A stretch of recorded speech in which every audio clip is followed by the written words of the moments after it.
So there's been a lot of talk at the moment around the daily races on Gran Turismo. Is Polyphony getting lazy? Because right now we are sick of seeing the same combos coming up every few weeks. In all fairness, I think we're all saying the same thing. We don't mind seeing the same combo come up now and again, as long as the races in between that are different, are varied, are really enjoyable. But it seems we're on the same kind of cycle of the same 5, 6, 7 combos across daily race B and C, and they're just being rinsed and repeated every week. Now, Daytona is one of those tracks where your race will go one of two ways, either incredibly well or incredibly bad. Normally for us, it goes incredibly bad.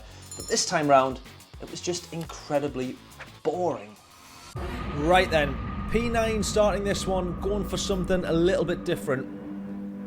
And we're trying the Corvette. Any luck in this one, do we think? We had a good race in the Supra up until about lap 3, and then it all went downhill. Can we manage better racing for at least 4 laps in the Corvette?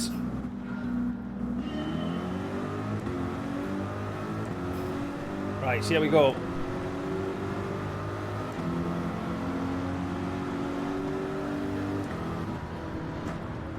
Oh. Bit of contact there. We're possibly going to nip through. Not quite.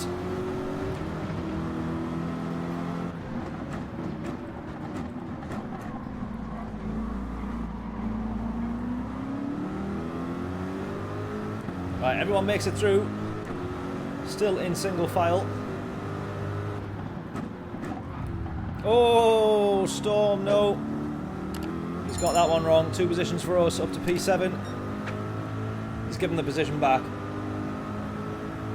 Yeah, the acceleration on this car is mega. That's what I mean. In the lower gears, it absolutely flies.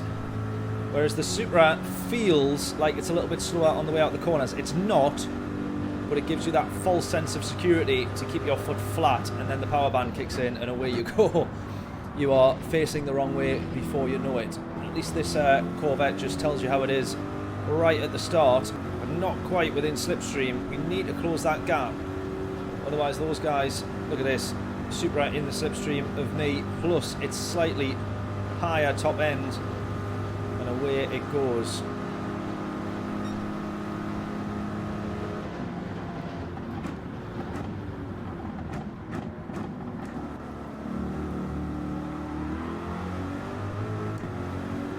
Right, now we're in the slipstream though. So now that top end of that Supra is not going to be too bad. We might even close just a little bit. Maybe not.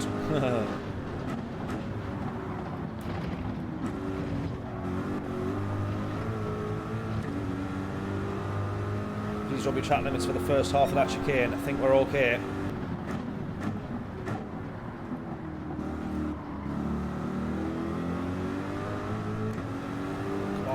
It's really difficult to make the most of the advantage of the extra acceleration that this thing has. That's the only problem.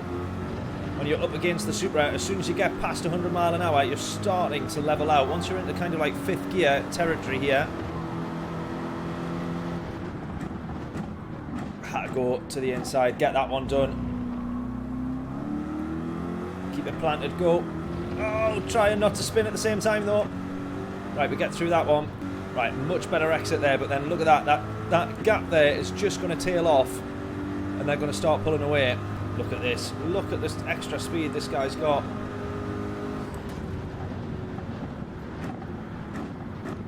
I'm too busy watching him that I go into the wall. Do not recommend. Right, I still think there's an opportunity up ahead here because these guys are scrapping.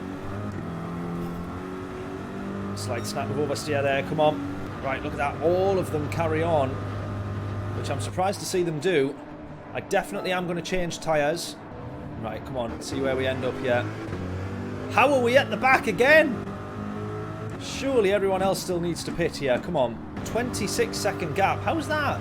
Right, is anyone else? Is anyone going in? Is all the guys out the front, do you think, just running until the end of the race? What do we think's going on? I'm surprised to not be a little bit further up, considering most of our positions to get up to P6 at the time was on track. I know we've changed tyres, which has cost us another couple of seconds, but I think we'll gain that back overall. Right, the gap now under 27 seconds to the lead. Catch you when I'm back, mate. Thank you very much. Enjoy what is left of your Monday evening.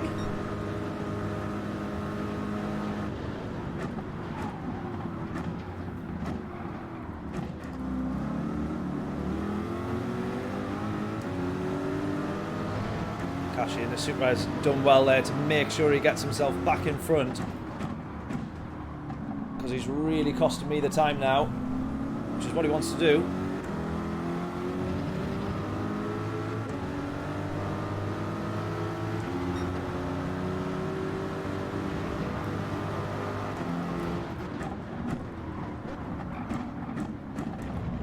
Just making sure that I get back in front though. Again, go!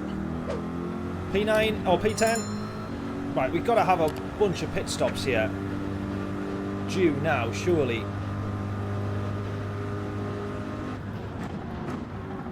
It looks like only P1 and 2 haven't been into the pits. Everyone else looks like they have. I might be wrong. Oh, here we go, there we go.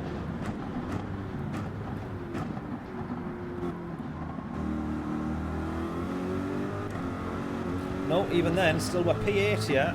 We might get P7. I'm sure we were further up the grid than that. I might be wrong. This actual race feels like it's dropped away from us a bit. I don't all think that it's down to the switching tyres. 5 seconds to change the tyres. It's surely not that long. It used to always be like 2 seconds. It used to be dead quick. Maybe that is where we're losing it then. Obviously not gaining 5 seconds back. Maybe it's the next race we try without, but how this race has disappeared, I do not know. I'm going to try and have the Supra though with... Oh no, it's not happening. Oh well, we'll have that Supra instead. Ha! That'll do. Oh, track limits, no! Right, as long as we stay 1.4 ahead. Oh, we're going to serve the penalty. Oh no. Oh, we're going to lose 1.4 seconds in total. Or can we hold on to it? I think we'll be alright. Thankfully, we're going to be okay. P7. Oh, P7. Well, it's such a meh kind of race, that, wasn't it? Yeah, I can't work out. This is kind of like not what I expected from this race. High tyre wear like we've got. I would have thought that this race might have been a bit more interesting, but it's a fairly static